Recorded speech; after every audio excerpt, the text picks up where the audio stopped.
안녕하십니까. 생리학 2주차 세 번째 수업을 시작하도록 하겠습니다.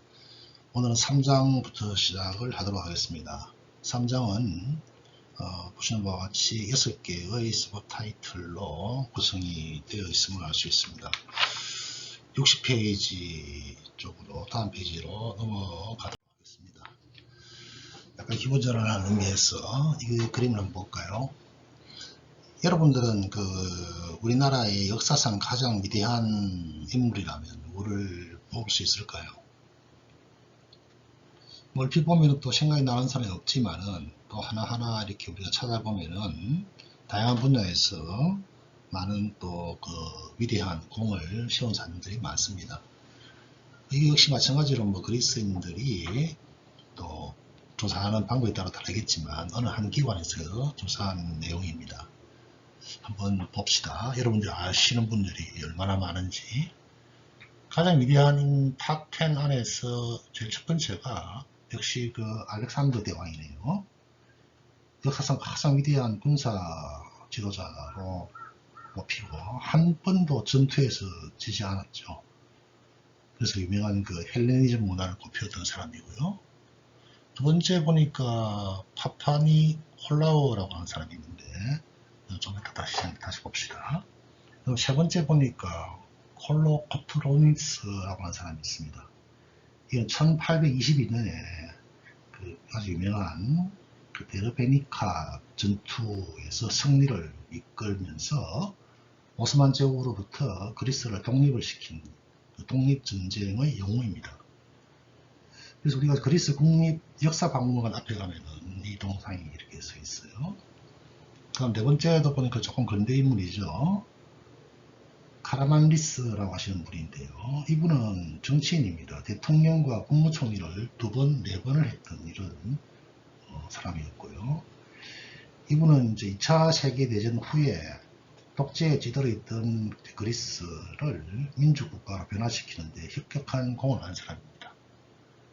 다섯 번째, 소크라테스 잘 알죠, 그죠? 서양 철학의 근간을 가진 인물로서 세계 4대 성인으로 초대되기도 합니다. 여러분 알고 있는 문답법이라고 하는 거예요, 그죠? 덕과 삶의 일치 이런 걸 중요하게 생각하셨죠. 여섯 번째, 역사상 가장 위대한 철학자 중에 한 명이죠. 현대 과학의 기초를 다진 인물이고 아리스토텔레스. 모든 과학 분야에 아주 다양한 업적을 남겼죠. 일곱 번째, 베니젤로스라고 하는 분인데요. 이분들은 그리스에 있는 굉장히 많은 섬들이 있잖아요, 그죠? 그 섬들을 다 해방시키고 그리스의 영토와 인구를 크게 늘리는데 기여한 현대 그리스의 창건자 중에 한 명입니다. 그 다음 여덟 번째, 카포디르스 트리아스라고 하는 사람인데 이분은 그리스 독립의 아버지로 그리스를 갖다가 독립시키는데 혁혁한 공을 한 사람입니다. 그래서 그리스 초대 대통령으로 선출된 분이고요. 아홉 번째, 플라톤 굉장히 유명한 분이죠. 소크라테스의 제자죠, 그죠? 고대 그리스 철학자로서. 그러면서 아리스토텔레스의 스승이기도 하죠. 잘 알고 있는 우리가 플라톤주의 창시자 이데아슬이죠. 이데아슬을 주창한 분이고요. 마지막에 페리클레스라고 하는 분이 있는데요. 그리스 페르시아 전쟁, 그 다음에 여러가지 다양한 전쟁에 수많은 결정적인 승리를 따냈습니다. 그래서 고대 아테네 민주주의의 전성기를 이룬 바가 있습니다.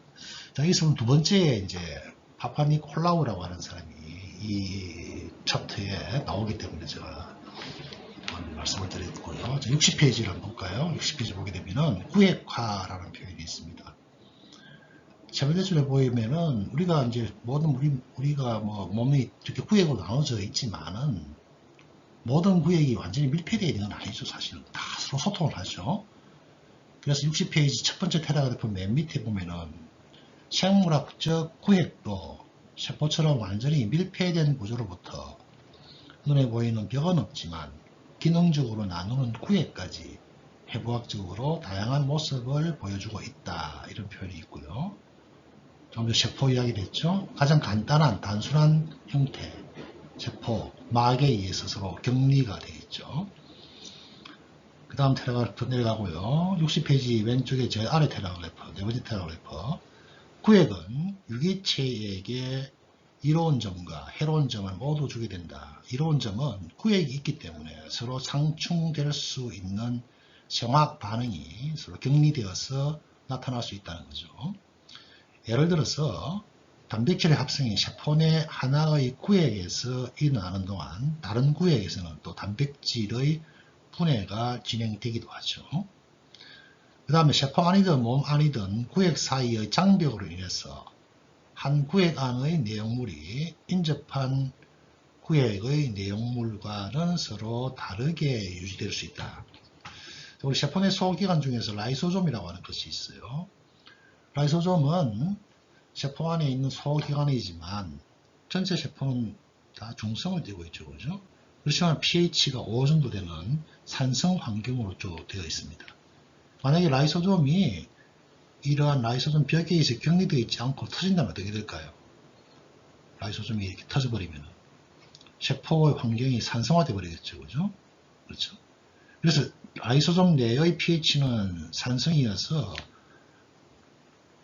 라이소솜이라고 하는, 라이소솜은 어떤 역할을 하죠? 외부에서 들어온 세균을 분해한다든지 우리 몸에 불필요한 것을 분해해서 없애는 데 관여하는 역할을 하는 것이 라이소솜이지 않습니까? 굉장히 풀려한 기능이란 말이에요. 그렇지만 라이소솜의 기능이 깨어지면 세포에 손상을 줄 수가 있겠죠. 오른쪽 위에요.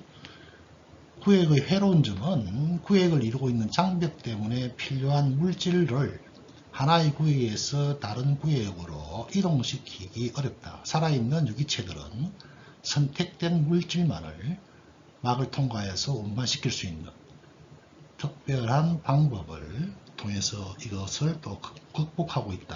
이런 표현을 쓰네요.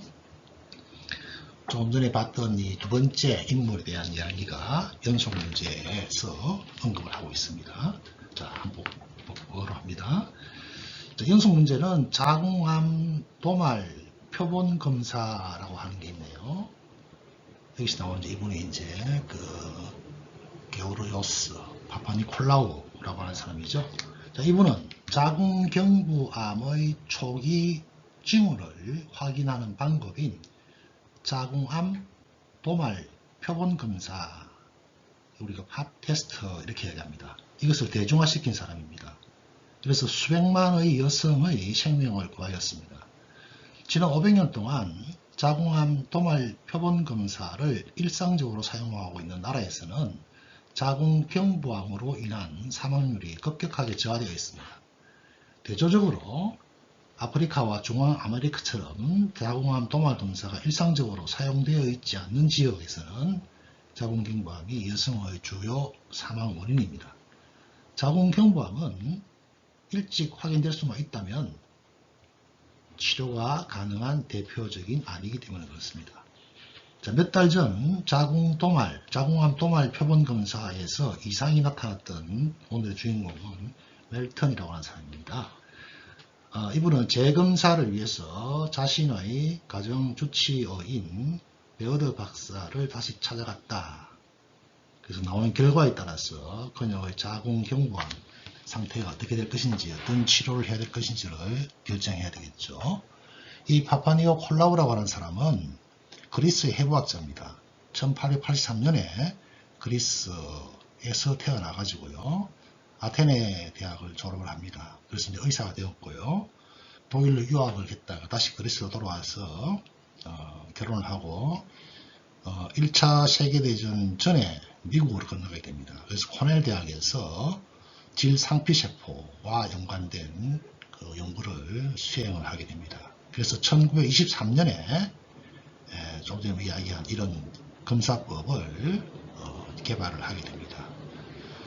72세의 나이로 이제 미국에서 사망을 하신 분인데요. 아주 유명한 그 혁신적인 업적을 세운 분입니다. 여기 좀 정리가 되어 있네요. 위에 보면 이제 화폐가 나와 있습니다. 화폐가. 이제 이분의 업적을 기리기 위해서 2001년도까지 발행된 그리스의 화폐입니다. 그 초상화가 있을 정도로 또 그리스 내에서는 굉장히 유명한 그런 분입니다. 여기 보니까 빨간 글씨로 팝캐스트 여기 바로 현재 그 자궁암 진단에 널리 사용되고 있는 방법입니다. 참고해 주시면 고맙겠습니다. 다음으로 넘어가겠습니다. 그럼 팝캐스트는 어떻게 하느냐? 간단하게 보면 그겁니다. 자궁경부에 있는 이런 세포를 도마라에서 이렇게 슬라이드에 표본을 만듭니다. 만들어서 그걸 이제 관찰하는 거죠. 관찰해가지고 뭐 지금 보면은 굉장히 간단한 거예요. 아주 간단한 거고 이 자궁경부암의 세포를 확인함으로 해서 이것이 악성 전 단계인가 정상인가 안 그러면은 악성으로 가기 위한 단계인가 이런 것을 이제 검사하는 방법이고 요즘 뭐 이렇게 키트화 돼 가지고 쉽게 검사를 할 수 있는 아주 이제 빨리 이제 줄기에 이렇게 확인할 수 있는 방법이 많이 사용되고 있습니다. 현실적으로. 60페이지 몸의 기능적 구획이라는 표현이 있는데 3-1 그림 보게 되면은 뭐 우리 몸은 뭐 이렇게 나누어져 있죠. 나누어져 있고 해부학적 그 다음에 기능적으로 볼 때 아까 이야기했던 세포 내액과 세포 외액이라고 하는 거예요. 뭐 세포 종류에 따라서 내액의 구성은 굉장히 다양하게 달라지겠죠. 또 세포 외액 이건 우리가 세포 밖에 있는 이 혈장 혈액에 있는 세포를 제외한 액체를 또 혈장이라고 그러고 그 다음 대구세포를 싸고 있는 것들이고요. 또 우리 교과서에 이야기한 구획 예를 들어서 심장은 심막에 의해서 나눠져 있죠. 조직도 다양한 막이 있고요. 뭐 세포들도 세포막이 있지 않습니까? 그 세포막이 이제 이중층으로 되어 있다. 이렇게 조금 더 세분화시켜서 우리 교과서에서 이것을 설명을 하고 있고요. 이 이제 세포막 여기 내용이 62페이지로 연결됩니다. 62페이지 보게 되면은 생체막이라고 하는 표현이 있죠. 생체막이라고 하는 표현이 있고 이걸 하기 전에 연습 문제를 한번 더 볼까요? 연습 문제를. 자, 암은 일부의 세포가 무제한으로 분열하기 시작해서 특정 세포로 분화하지 못한 상태이다. 그렇죠? 세포는 이제 필요하면 분열 정식해서 그 세포로서의 기능을 가지기 위해서 다른 세포로 이렇게 분화를 해야 되겠죠. 그죠? 분화를 하지 않고 지속적인 분열만 일어나는 세포가 암세포의 특징이죠. 한 조직에서 암으로의 변화가 시작된 세포는 그 조직을 벗어나서 순환계, 림프계를 통해서 다른 조직으로 이제 퍼져나갈 수 있죠. 우리가 이것을 메타스타시스, 전이라고 그러고 암세포가 이렇게 전이되기 위해서는 암세포가 이탈되어서 다른 세포나 다른 조직으로 이렇게 파고들어야 되겠죠. 우리가 인베이전, 침륜이라고 그럽니다. 그래서 암세포는 이탈, 침륜, 전이 과정을 거쳐서 우리 온몸으로 퍼지게 되는 거죠.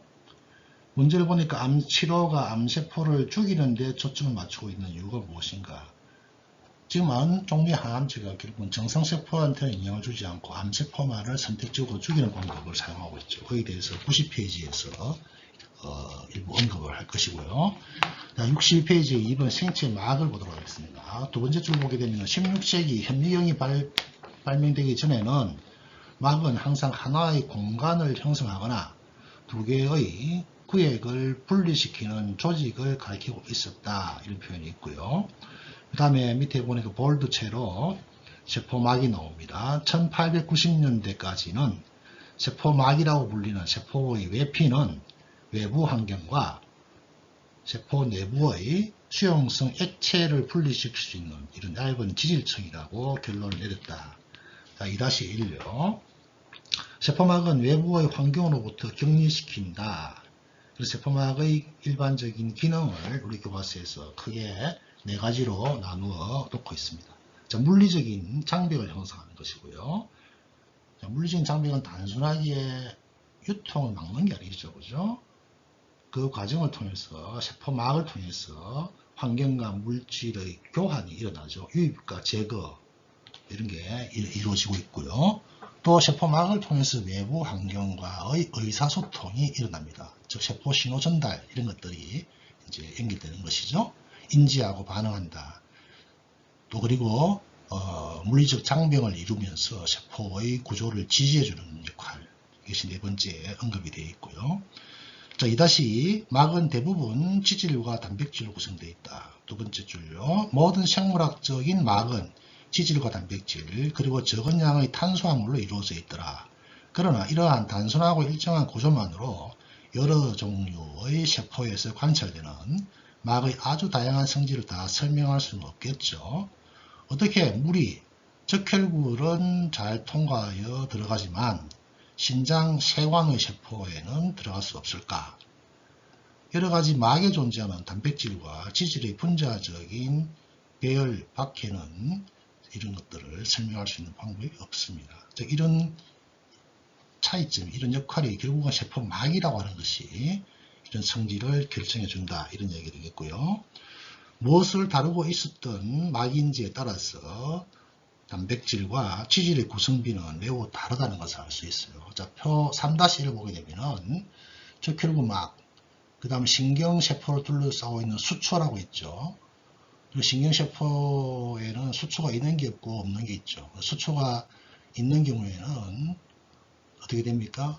전기적인 이동성이 굉장히 빨리 나죠. 도약전도 이런 말을 쓰죠. 그 다음 또 미토콘드리아라고 하는 것은 세포 안에 있는 새로운 자그마한 또 세포의 소기관이죠. 그것 역시 마찬가지로 막으로 쌓여가 있어요. 전혀 성질이 다른 종류의 이런 막들을 보면은 막을 구성하고 있는 구성성분도 굉장히 다양하다는 것을 알 수 있습니다. 적혈구막 같은 경우에는 보시는 바와 같이 단백질과 지질의 양이 많은 부분을 차지하고 있고 탄수화물도 어느 정도 존재합니다만은 미토콘드리아 내막에는 탄수화물은 전혀 없고 거의 다 단백질로 되어 있고요. 그에 비해서 수초의 막은 지질로 구성되어 있죠. 그러다 보니까 수초의 막, 즉 지질로 구성되어 있다 보니까 전기적인 이동성이 없는, 그래서 도약 전도가 일어나서 신경의 전도가 빠르게 일어날 수 있도록 이렇게 역할을 하는 것이죠.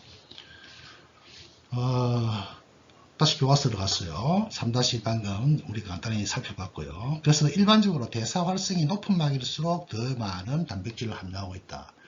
자, 방금 우리가 단백질이 가장 많은 세포막, 막은 어느 막이었죠? 마이토콘드리아 내막이었어요. 가장 작은 거를 우리가 예로 들어놓은 게 수초의 막이었어요. 이 신경세포를 싸고 있는 수초를 한번 형성되고 나면 더 이상 큰 역할을 하지 않습니다. 그래서 미토콘드리아는 어떻죠? 세포가 살아있는 한 미토콘드리아는 끊임없이 에너지를 만들어내야 되는, 물론 에너지뿐만 다른 역할도 많이 합니다만 굉장히 많은 역동성을 가지고 있죠. 즉 대사활성이 높은 그런 막이 되겠습니다. 그래서 단백질이 상대적으로 많다는 걸 알 수 있고, 그러면 대사적으로 활성이 높은 이런 막에 단백질이 많다면 그 단백질은 고유한 기능을 다양하게 수용한다, 이렇게 생각할 수도 있겠죠. 그 다음 패러그래프요. 이러한 화학적 분석이 도움이 되긴 하겠지만 이것만으로는 지질과 단백질이 막에 구조적으로 어떻게 배열되어 있는지는 설명할 수가 없었고요. 단순히 양적인 비교니까. 1920년대 연구 결과로 일정 공간의 막과 두 개의 층을 이룰 수 있는 정도로 충분한 양의 지질이 있음을 이제 우리가 알게 되었고요. 이러한 이중층 모델은 1930년대에 좀 더 확장되어서 막 안의 단백질이 존재하고 있음을 또 알게 되었고요. 그 다음에 전자현미경을 통해서 더욱더 이 샌드위치형으로 되어 있다는 것을 또 알게 되었고, 그 다음에 오른쪽 위에 1970년대가 되어서 전자현미경을 통해서 우리가 유동 모자이크 모델이라고 하는 싱어와 니콜슨이라고 하는 아주 유명한 두 분이 제창한 모델이 현재 받아들이는 모델이 되겠습니다. 이는 굉장히 역동적인 모양으로 이루어져 있다, 이렇게 생각하면 되겠고요. 지금 보고 계시는 그림 3- 보게 되면은 세포막은 다양한 층으로 되어 있는데, 자, 먼저 우리 교과서에 보여주는 게 막의 인지질이네요. 자, 교과서 내용을 먼저 볼게요. 그림을 볼게요. 막의 인지질은 이중층, 미셀이라고 하는 거, 그리고 리포좀 이런 걸 형성한다 되어 있네요. 인지질은 비극성 꼬리가 세포 외액과 같은 수용액에 접촉하지 않도록 배열되고 있다. 자, 우리가 앞에 시작했죠.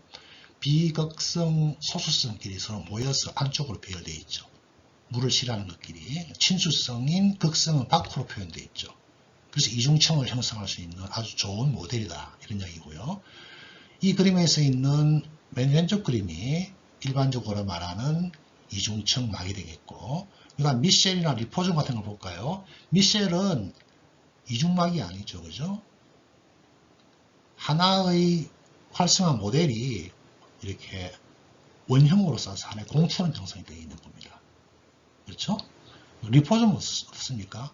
공처럼 되어 있는데 안에 공간이 있죠. 공간이 있죠. 수용성인 중심을 가지고 있어요. 그래서 미셸은 수용성인 중심이 없는 단일층으로 되어 있죠. 미셸은 우리 몸에서 인지질 방울이라고 합니다. 인지질 방울. 이거는 지질의 소화에 중요한 역할을 합니다. 이제 미셸은 이제 처음에는 크게 크다가 나중에는 이제 크게 줄어들죠. 작품이 됨으로 해서. 그건 소화 쪽에서 다루게 될 것이고, 자, 리포솜이라고 하는 것은요, 수용성인 중심을 가지고 있는데, 이게 왜 중요하냐면은, 예를 들어서 우리가 어떤 DNA를 갖다가 세포 안으로 잡아놓고 싶다 할 때, 이러한 리포솜을 이용합니다. 수용성 환경에다가 우리가 원하는 DNA를 잡아 넣어주어요. 그럼 이것을 세포에 노출시키면 어떻게 될까요? 세포막은 이중층으로 되어 있고 리포솜 역시 이중층으로 되어 있어서 이것들이 자연적으로 합쳐버립니다. 자연적으로 합쳐서 수용성 중심에 있는 물질들, 좀 전에 예를 들어서 내가 어떤 DNA를 잡아넣었다 그러면 그것이 세포 안으로 자연적으로 들어갈 수 있는 그런 구조가 되어 있습니다. 자, 교과서 내용을 한번 볼게요. 2-3 막지질은 소수성 장벽을 형성한다.